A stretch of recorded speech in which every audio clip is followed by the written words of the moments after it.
Now You Know BC is brought to you by Return It. Don't trash your empty beverage containers. Return them for the deposit refund.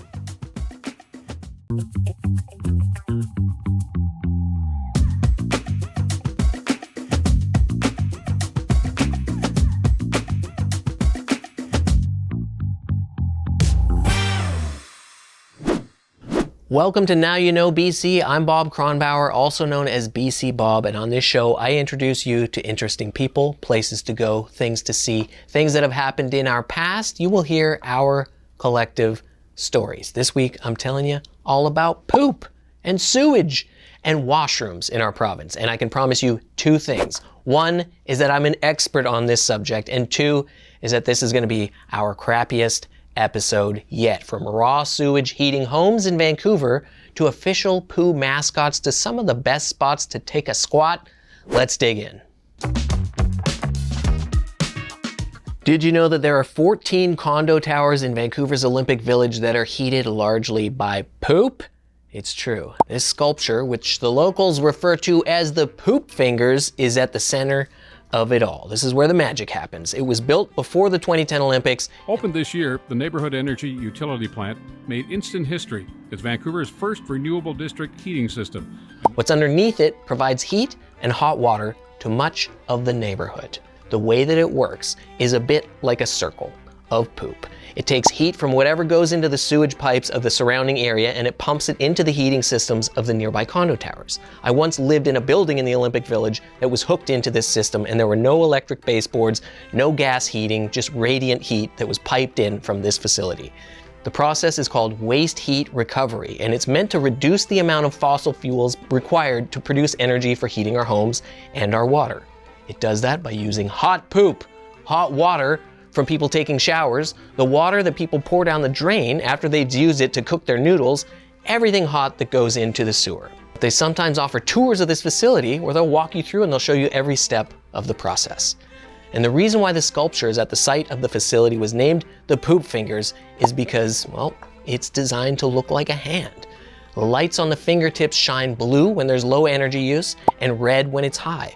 So it's like a basic gauge showing you how much poop is being used to heat the neighborhood at any given time. And when there's not enough heat for it to capture, and by heat I mean poop, the facility burns natural gas, and that pumps the heat from that into the nearby buildings. So if you take more big dumps and you have more showers and you make more craft dinner, you're basically saving the planet. Okay, that's a stretch. And there's another poop-related thing that's connected to a public sculpture in Vancouver, just up the street from the Olympic Village at Main and 18th, by my house. The Main Street Poodle is a 7-foot-tall sculpture of a white poodle that was designed by Montreal artist Giselle Amantea.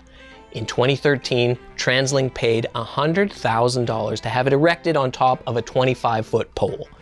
Soon after the Main Street Poodle went up, somebody placed a real-life poop emoji that they made at the bottom of it. It was about a foot wide by yay tall, and it sat at the bottom of the pedestal as if the poodle had just taken a giant squat.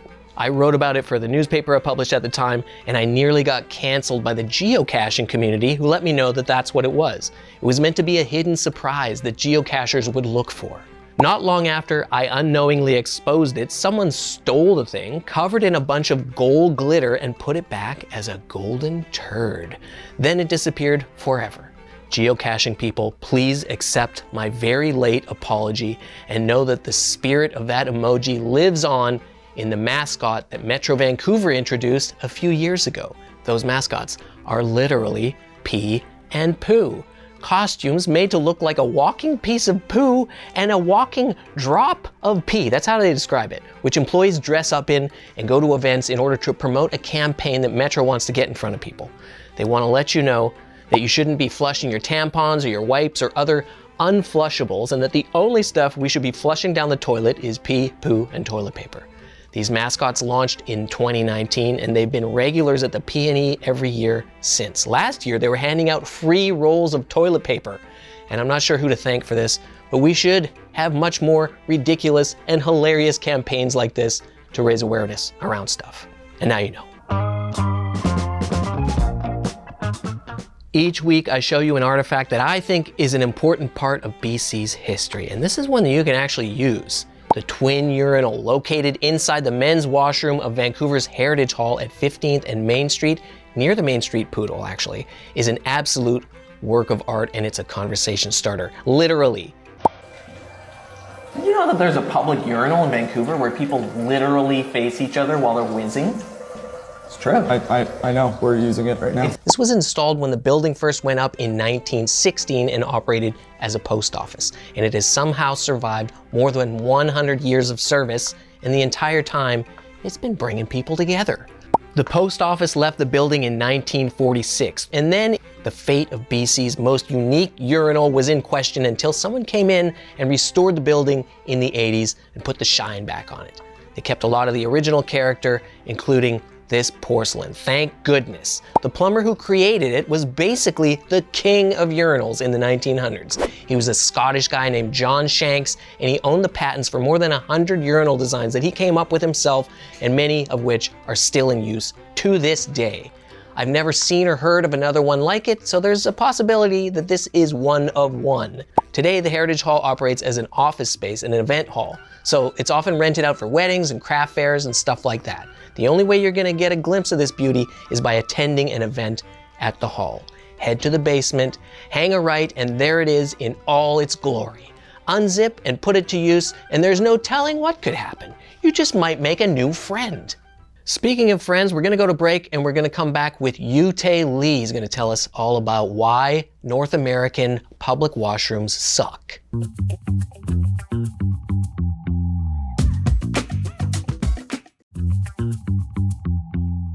Welcome back to Now You Know BC, where we're talking all about poop and sewage. My guest today is Uytae Lee. Hailing from Langley, he produces videos that educate and engage the public around urban planning. It doesn't matter where you are. When you have to go, you have to go. Thank you for being here. Thanks for having me here. You did a piece for CBC about why public washrooms in North America suck. Why do they suck? Oh man, where to begin? You know, I will say, in doing my research for this video, it's one of those things that's like kind of difficult to quantify. Like I can't give you a, number of toilets per capita figure is why North America sucks at it. But I'm sure yourself or a lot of your viewers can relate to the experience of, going downtown, going into the public transit system, going to really busy places where you would expect, some public facilities to be available and really finding them inadequate. Right? I like to really give out this example. In all of our TransLink, transit system in Metro Vancouver, there's just one bathroom, and it's right by the C bus. Why is that? This is a big can. I know. It's like, what the heck? You know what? I can kind of boil it down into two big reasons. First off, it's just the cost.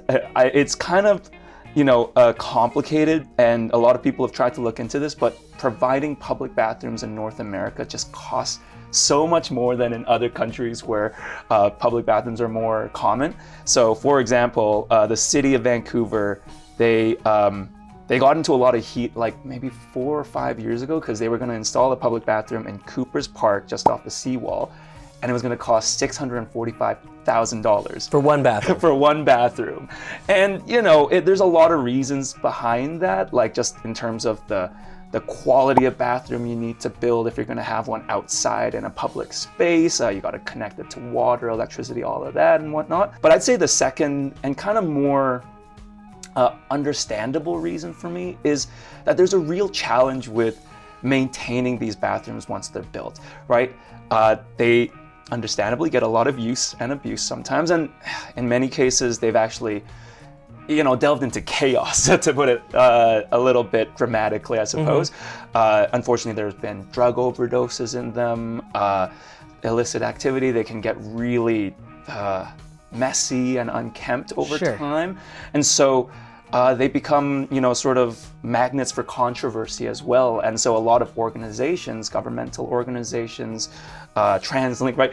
They have a lot of hesitancy in providing them because they don't want to deal with such a liability. And it kind of gets passed on to businesses here, pretty much. Like if I got to go to the bathroom downtown, I'm just running into a store and looking around to see if there's a can in there. Well, I think that's effectively what we've done in North America. I like to say that we've privatized the public bathroom business. And it kind of makes sense. Like, there are laws in, cities like Vancouver that require restaurants, require certain businesses to have bathrooms that are available to the public. But of course, they aren't, like, in my view, they aren't like actually public bathrooms, because you have to pay for something. You have to ask somebody. There's usually some kind of barrier. So the city pays between $100,000 and $300,000 so that people can pick up poop every year. 19,000 poops in 2023 were picked up. Wow. And it feels like we're just kicking the can down the road, if I may. That's well said. And I think I hadn't even thought of that figure, but I think there are certainly ways that this sort of lack of public bathrooms comes back around to bite us in the butt, if you don't mind me saying that. Because you look at places like San Diego where fecal matter on the streets from a lack of public bathrooms resulted in an outbreak of hepatitis A. And that's not to even mention just all the discomfort that so many people experience just not being able to find public bathrooms. I was in Gastown. Here's an anecdote. Okay. And this has to do with picking up poops, but there's a reason why they're out there. Yesterday, in a 2-block stretch, I had to avoid 3 piles of human poop that hadn't been picked up in Gastown, of all places, where there's tourists and you would think that they would be on top of it. Oh, it's just part of the attraction, I suppose. So what's it going to take for us to solve this? From my observations, I've really seen 2 approaches. If you don't mind me mentioning, one of them is, the city of Vancouver famously does this, is the automated public toilet. So kind of like bathroom that kind of cleans itself, has an automatic timer that I would kicks say people kind up. of clean itself is right. Yeah. Emphasis on that. And I should say, like, I'm not saying this is the solution, because in my observations, these don't really work very well, and they tend to just get vandalized anyways over time. The other solution that I personally feel works much better is to just have way more maintenance, way more frequent maintenance of these places. A lot of public bathrooms, they really just get cleaned twice a day, which is honestly nowhere near enough. I think some of the most successful ones we have in Vancouver, like these comfort stations in Victory Square or in the downtown east side, they have attendants that are just there. And I think that's kind of just, what it takes to provide a bathroom well. All right, well, it's an ongoing issue. Thanks for coming in and sharing your thoughts with us. Now we're going to go to Nina on the street, and she's going to talk to some people about poop.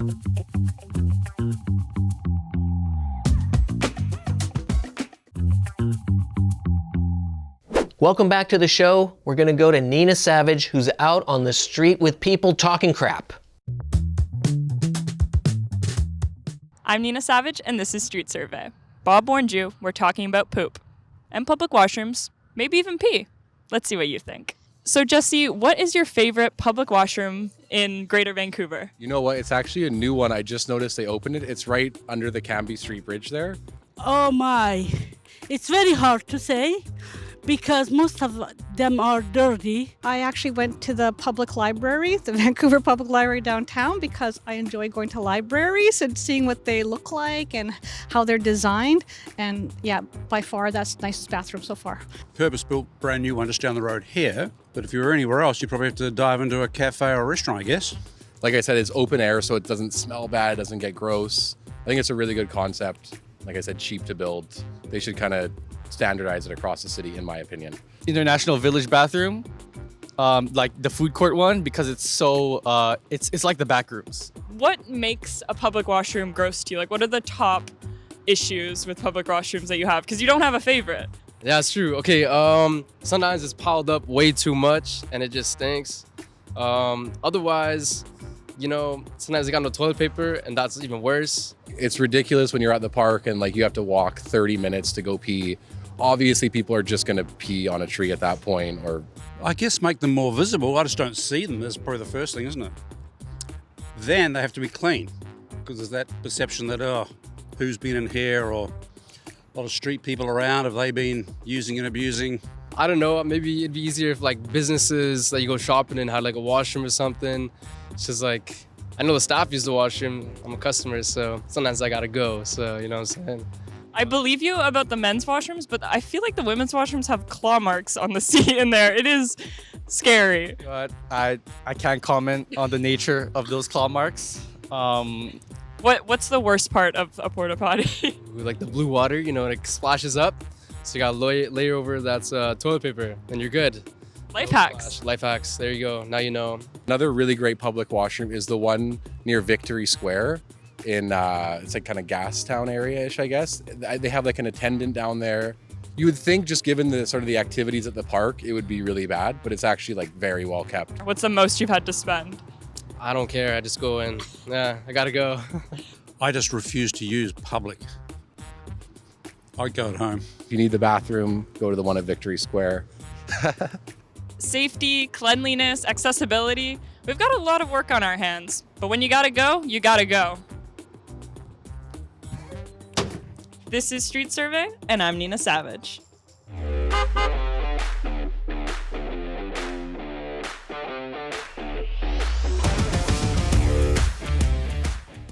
We're going on a BC road trip to some of the most notable washrooms I've pooped in over the last year.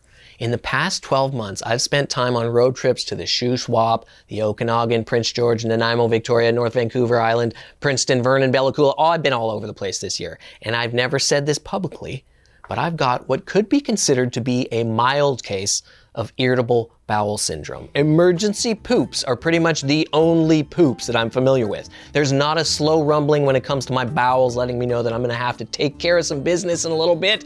It's just boom, we gotta go.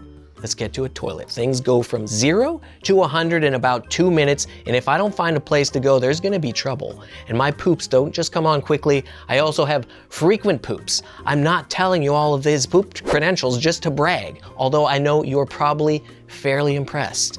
I just need to establish with you that I am an absolute expert on public washrooms. I am a lifelong student of them. Here's 3 recent ones that stick out.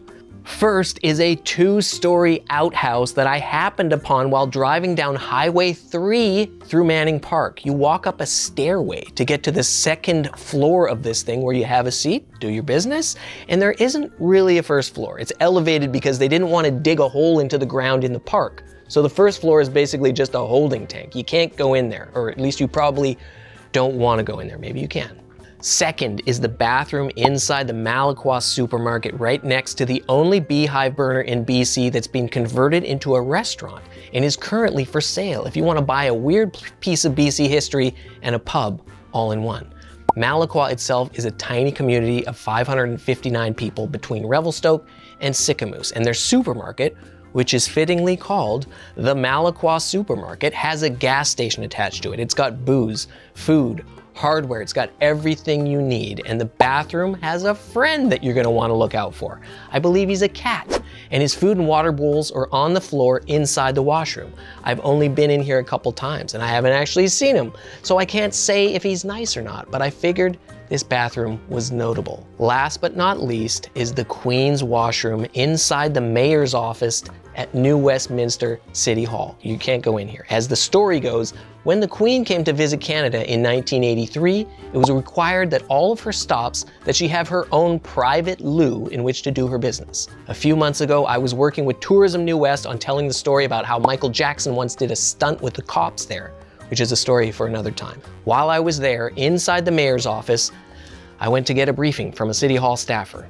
The mayor was not in his office, but his assistant was, and they were like, "You want to see the Queen's secret bathroom that she got built for her visit?" And of course I wanted to see the Queen's secret bathroom that she got built for her visit. It's right behind a hidden door in the wall. It's super small, and there's really not that much to it. A basic toilet, a sink, and a photo of the Queen above the throne. And did I take a dump in there? Nobody knows. I gotta go. We're gonna go to break, and when we come back, I'm gonna tell you some more stories.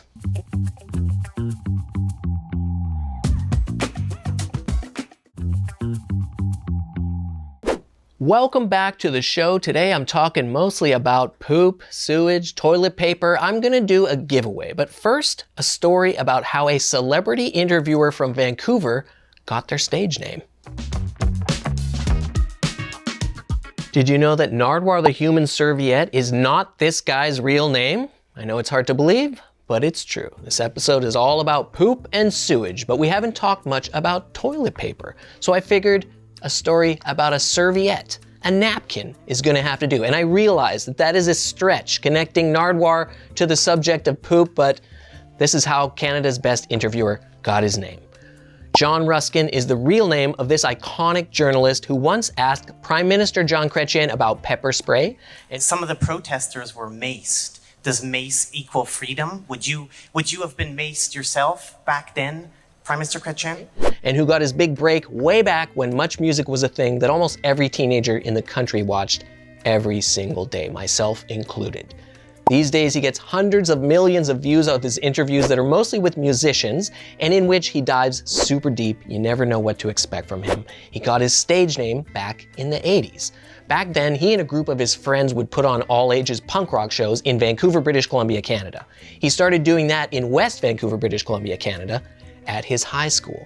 On the posters for those shows, they would put Nardwuar Presents at the top of them. So at first, it was actually a group of people who were Nardwuar.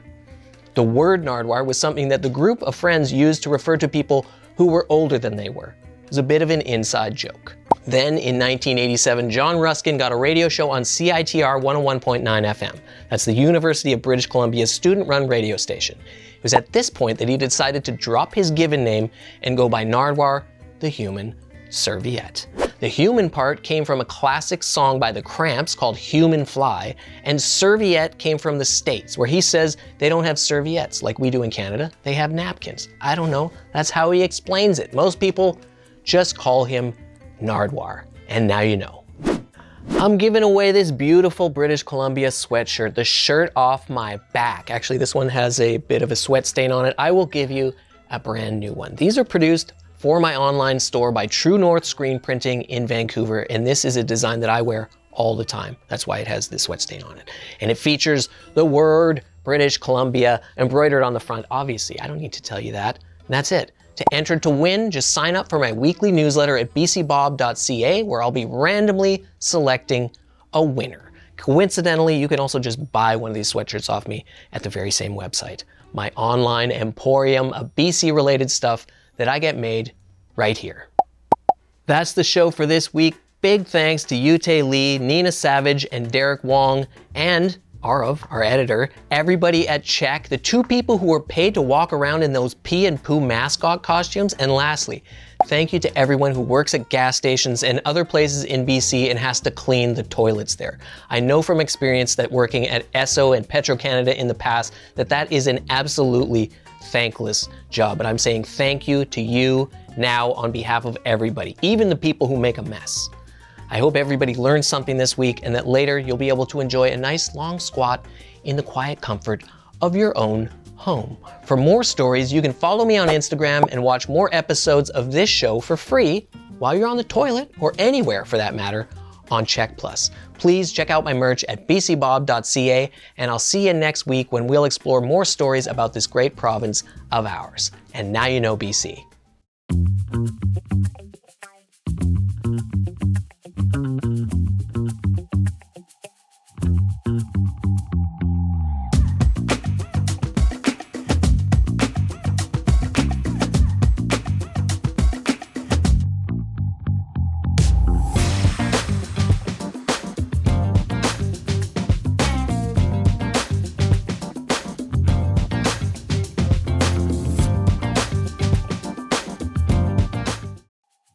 Now you know BC is brought to you by Return It. Don't trash your empty beverage containers, return them for the deposit refund.